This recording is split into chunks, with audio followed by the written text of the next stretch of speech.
How's it going, guys? This is Real Murata photographer based in Tokyo. So I never actually made a video regarding a topic about talking about photography frames in general, and because I do not do galleries that often in Tokyo, the frames that I use are mostly sold only in Japan and would not make that much of a and it's sort of like a relevance towards my viewers. But I came across a photo frame that is probably widely available throughout North America and Europe and in Japan, including where I live, and I thought it would make sense because I think this is probably one of the best in terms of cost to performance ratio in that sense of affordability. And I thought it would benefit my viewers to talk about this topic in general. So, which is Ikea's Lomviken's photo frame. Before getting into it, background information for you guys. The Ikea shops in Tokyo in general, if you've ever been to one, it is the complete opposite from what you guys are used to, like large warehouses where you have to drive there and you have to pick it up and drive back to your home. The ones in Tokyo are the completely opposite. It's like super tiny, super compact, and unlike the warehouses that you're used to, the Ikea shops in Tokyo are, because they're so compact, they don't have that many merchandises and products. And when I was basically walking around what we call the photo section, the photo frame area, they did not have that many of a variation because due to the size factor. I came up across the Ikea's Lomviken photo frames, and I basically purchased it out of just to see how it would go, and it was better than I thought, so I thought it would be nice to make a video on this topic. Long story short, if you guys know about Ikea's photo frame, I've been sort of evading them for a long time, because if you guys know about Ikea's photo frame, when you go onto their online website, let's say you click on the Lomviken photo frame, and on the right side you can basically choose the dimensions of the photo frames. I'll put a list on the right side or maybe left side of this sort of area to give you guys an idea. But the way called the dimensions shook me off, and I became uninterested because of that dimension that they had. And from the smallest, they have 13 centimeters to 18 centimeters, 21 centimeters to 30 centimeters, 32 centimeters by 32 centimeters, which is square, 40 by 50, 50 by 70, 61 by 91. And depending on the photo frames, this sort of size will differentiate, but this is basically the gist of the size that they offer in this Lomviken series. However, when you think about photography paper in general, especially in Japan, the majority of people print in A size paper. So in Japan, the majority of people print from L size, 2L size, Hagaki, which is traditional Japanese postcard sizes, to A4 size, A3 size, A3 Nobi size, and A2 and A1 if you're doing a super large gallery or something like that. And in some rare cases, there are people who print on B size paper format, and sure, minority also who are really into the art field print by what I call Dai Yotsugiri and Dai Mutsugiri, which is, I'll stick in a dimension here, 11 by 14. I think long time ago when I made my first portfolio book, it was 11 by 14 inches. Those dimensions do not fit in this Ikea's photo frame sort of front, and that's one of the reasons why I've been evading them for a long time. But up until recently, I basically printed one of my works actually as a test drive from Fujifilm, and I basically received my print, which was an A4 format. And when I was looking back on the Ikea's website, I realized that the 21 by 30 centimeters, which I realized later was the only one that fits the A4 size front. And A4 size, full disclaimer, is 21 centimeters by 297 millimeters, which is 29.7 centimeters. And I realized that this was basically the only frame that can accommodate Japanese paper sizes. So I basically went ahead and purchased it for you guys. And going a little bit off topic, because Ikea is a European company, I'm not used to seeing these sort of frame sizes. So if you're from Europe, I would love to hear from you guys your gist and your like take on this like topic. Like, do you guys really print on that dimension? Because in probably North American people too, same as Japan, I think the majority of you guys like print in this A4 A size paper format. So it got me like lost in that sense, because I typically will love to have my prints fit in a Cinderella fit in that photo frame, and the only one that fits in the Ikea photo frame is this like 21 by 30 centimeters. Getting the dimensions out of the way, for the aesthetics, the Lomviken comes in gold color, but if I'm right, maybe I think earlier this year, maybe last year, they started selling the black version, which I did not know about. When I last checked like a couple of years ago, they only had the gold version. The gold version is pristine in my opinion, because it is really gold in my opinion. And the light on the background right here is also an Ikea light. It is I forgot the name, Scaffit or something like that, which is supposed to be bronze color, but the light itself, the shaft area and the base plate is more like on the red side of the bronze color tone, while the Lomviken's frame itself is much more, how should I say, much more yellow in my opinion. I'm not sure if you guys can tell from the video, but you can find it that it's not the exact same color. It's much more lighter, much more brighter in my opinion, and that makes this color tonality stand out in my opinion. And because also my room is sort of like in a way a modern mid-century type of area, my sofa's 1950-60 karimoku sofa, my like desk is also mid-century, and my back sort of like shelf is also mid-century-ish. It kind of matches much more well in that regard if I have a sort of like a gold color like frame compared to the black one. And depending on what kind of like lifestyle you have, this will like really differentiate. If I have a really modern looking room, like an Ikea's typical, like, how should I say, like more modernish type of room, the black might be much better in that sense, but that's more like personal preference in my opinion. While the black frame itself is kind of unique in my opinion, because compared to the gold where it kind of reflects, the frame itself reflects light and you can tell it's a metal sort of like product, the black on the other hand doesn't reflect that much light. It's not a matte finish or nor a sort of like a full glossy finish. It's like in between, but it doesn't reflect that much light. So it has this sort of like subtle look to it, unlike the gold variety. So that's like something to mention.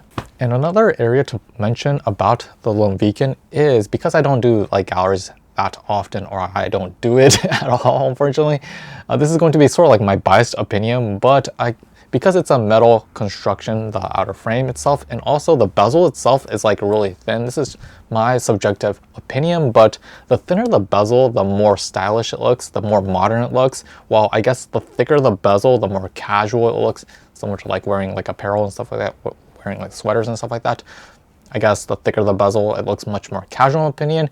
But this is like something that will go a little bit off topic, but you have to consider like what size of frame you're gonna be getting, because I haven't purchased the larger frames. There's something that ticks me off about this frame, is that if the frame size gets bigger, I'm kind of skeptical whether or not the width of the frame will get larger, because you have to take into account that if the photo itself gets larger, the surface area of the photo gets larger, and if the frame line or frame width stays the same, it will have a less impact when hung against a wall. And if the bezels are the exact same thickness as this A4 size, it might be hard to differentiate that photo when it's hung against the wall. It could blend into the, the wall behind me. So that's like one area to mention, to like look out for, because some of the Ikea's frames, if you look at, let's say the Frisco one that's made out of fiber, if I'm right, the thickness or the width of the frame it kind of changes when it gets larger and larger. So that's actually one area to like point out. But when I purchased the 13 by 18 centimeters earlier today, I found out that the width wasn't that different compared to the A4 size. So hopefully when you go up in the size of the ladder, like 30 centimeters by 40 centimeters, 61 centimeters by 91 centimeters, hopefully the width won't change much, so it won't have that much of an impact when you put your photos in there. Okay, so another area to mention, to point out about this Lomviken photo frame, is it comes with a front acrylic panel and a mat. And if you guys know about mat is basically this white area that kind of surrounds borders around the photo. So it kind of creates this sort of like spacing in between the photos. So it kind of looks clean in my opinion. This sort of like mat itself is fixed for the A4 size. It is, let me get the dimensions, 12 centimeters. The cutout is roughly, oh, where is it? Where is it? I'm losing it. Oh, fudge. It's roughly 12 centimeters by 17 centimeters. So this cutout right here. And for depending on what kind of photo you're going to be displaying, you might need to like purchase a new sort of like white mat if it doesn't fit into, or if it doesn't accommodate that area, because sometimes you might have printed it too big and won't showcase every single parts of the photo. So that's an area to mention. And also I kind of wish this mat would have been a little bit like, I guess instead of 12 centimeters by 17 centimeters, they could have made it 20 centimeters by 15 or so. So then you can sort of like have that extra leeway when you're sort of like post-processing it in Photoshop, resizing the photo itself. So yeah, that's one of the things I realized after getting this photo frame. And also, like I said, the front panel itself, when you purchase it, it comes with a like acrylic sort of like translucent sort of like front panel. And when I purchased the gold one, when I initially looked at that panel, it was like super dirty. I threw it out the window, unfortunately. And I realized after reading the manual, which everyone should do, when you peel the front side, it's like a smartphone like protection cover. When you peel the front side and the back side, it becomes completely translucent and usable. So that's why the black one has a sort of like, it's hard to tell, but has a translucent sort of like front panel, while the gold one doesn't have it. And this is sort of like a toss-up whether or not you should put one or not. But the toss-up is that if you have that translucent sort of like protection layer, you can basically protect the photo from outer sort of like atmospheric sort of like damages, such as like dust, scratches, and also some kind of humidity wise. It can basically protect the photo. However, you have to understand that because there's a sort of like a plastic polyester type of sort of material in front of the photo, it kind of reflects light. So I'll stick in a video for you guys because it's hard to see.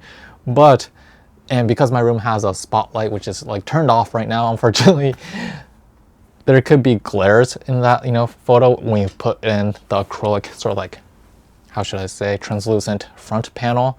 So that's why the gold one that's always in my background right here, I don't have the acrylic sort of like panel in there, because then you guys can see the sort of like the photo behind me instead of having it being reflected by this weird sort of like light source. So I went a little bit off topic, but that's also neat to mention because sometimes manufacturers never put in a front acrylic sort of like what you call panel to protect the photo when you put it in. So that's actually something good to notice. But one of the problems that I've faced when installing it into this black one is that this acrylic sort of like panel is rather thick, unfortunately.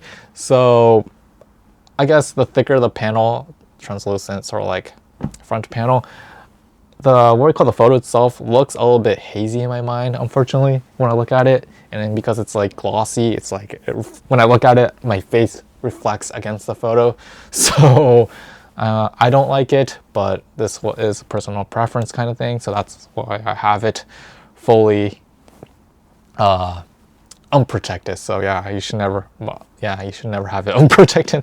But yeah, because it's unprotected, it also means that dust could pick up. So and because it's on an angle, I have to use a blower to sort of like blow dust when it like tracks on there. So okay, so hopefully you guys know how to install a photo in these types of frames, but there are those people who are kind of new to this, so I'll try my best to sort of like explain it to you guys. So once you get your frame out from the the package itself, there's these like protection corners on the edges. Just rip them out, throw it out.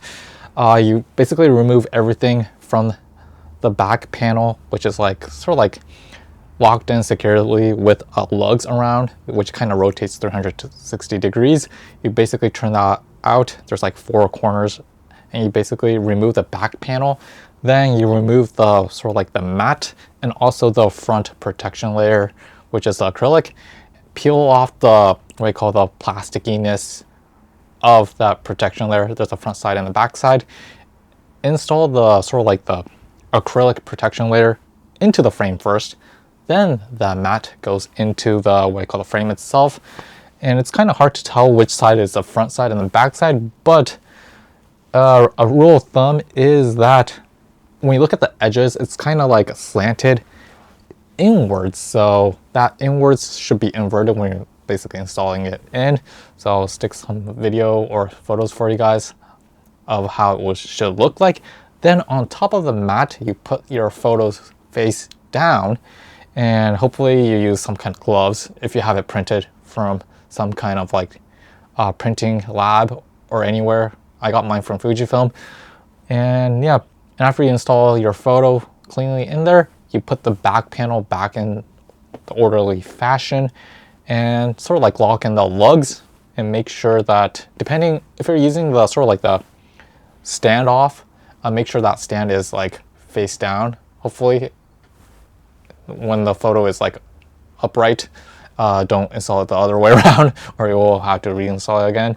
And yeah, you're mostly done with that. And in my case, I basically have it sort of like hung against a wall, not levitating against a wall, but more like on a shelf. So yeah, that's basically it on sort of like installing photo into the Lomviken sort of like photo frame.